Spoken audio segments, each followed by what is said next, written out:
बात सबसे पहले रोहतक की कर रहे हैं, जहां पर एक बार फिर से वही मामला सामने आया है जो उत्तर प्रदेश में भी कई बार सामने आया है और हरियाणा में भी देखने को मिला है, जहां पर प्रेमी जोड़े की सिर्फ इसलिए हत्या कर दी गई क्योंकि वो एक समुदाय के थे।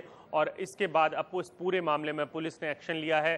पिता और चाचा को गिरफ्तार कर पुलिस हिरासत में भेजा गया है और मां जेल भेज दी गई है। घर वाले बेरहमी से बेटी की हत्या कर उसका नामो निशान तक मिटाने में कामयाब रहते, लेकिन तभी मौके पर पुलिस पहुंच गई और चलती चिता से शव के बचे हिस्से बरामद किए गए।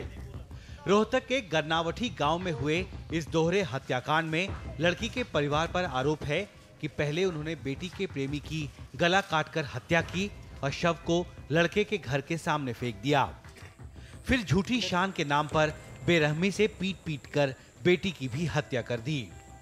पुलिस ने लड़की के पिता, मां और चाचा को गिरफ्तार कर लिया है, जबकि दूसरे 3 आरोपी फरार हैं। तो इसमें जो लड़की के घर वाले हैं उनका अभी तक सामने आया है कि भी उन्होंने दोनों को मारा है। पुलिस के मुताबिक धर्मेंद्र और निधि दोनों एक ही समुदाय से थे और आपस में शादी करना चाहते थे।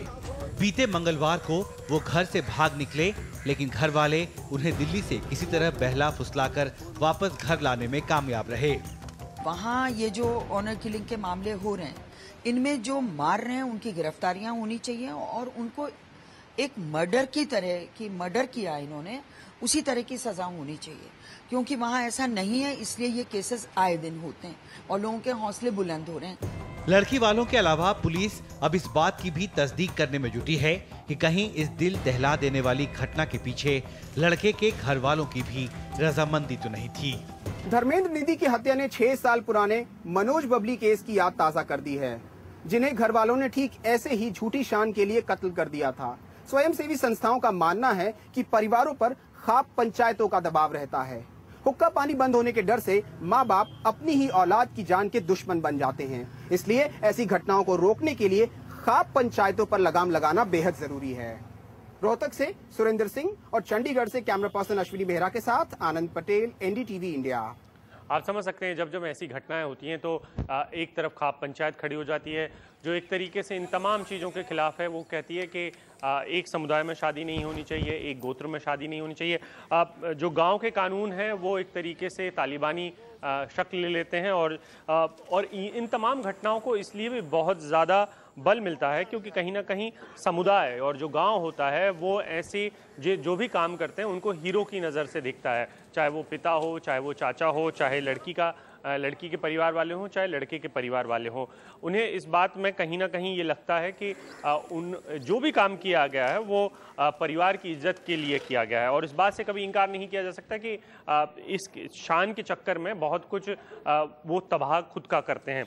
हमारे साथ ही शारिक भी उस इलाके में पहुंचे हुए हैं, समझने की कोशिश कर रहे हैं कि आखिरकार जो लड़के जिसकी मौत हुई है, जिसकी हत्या हुई है, उसके परिवार वालों को भी गम क्यों नहीं है और क्या वहां का माहौल है। दोनों की ख्वाहिश तो एक साथ जीने की थी, लेकिन आज दोनों की चिताएं एक साथ जल रही हैं और उससे उठती ये लौ कई सवाल करती है और साथ ही ये समाज के चेहरे पर एक तमाचे की तरह है जो ये पूछ रहा है कि समाज धर्म, जाति, गोत्र के नाम पर कब तक इस तरह से बेरहमी से हत्याएं करता रहेगा और सरकारें वोट बैंक के नाम पर खामोशी से चादर ओढ़कर कहीं कोने में कब तक दुबकी रहेंगी। हरियाणा सरकार इस तरह के मामलों को लेकर काफी बदनाम रहा है और ताज्जुब की बात तो यह है कि ना तो लड़की वालों को अफसोस है और ना लड़के वालों को। लेकिन लड़के वालों की अगर हम बात करें तो उनके बड़े भाई ने साफ तौर पर कहा कि इसी समाज में रहना है, इसी गोत्र के साथ जीना है, तो ऐसे में उसके खिलाफ नहीं जा सकते, इसलिए हम शिकायत नहीं कर रहे।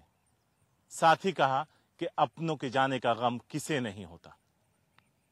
तो उम्मीद यह की जानी चाहिए कि अब सरकारें जागेंगी जो सुप्रीम कोर्ट के लाख फटकार के बाद भी गहरी नींद में सो रही हैं और हरियाणा की सरकार इस तरह के मामलों पर लगाम लगाएगी और उम्मीद ये करें कि इस तरह की हत्याओं का ये आखिरी दौर होगा। जिस तरह की तस्वीरें हमारे सामने आई हत्याओं के बाद, वो देखकर तालिबान राज की याद आ जाती है। रोहतक से मदन लाल के साथ शारिक खान, एनडीटीवी इंडिया।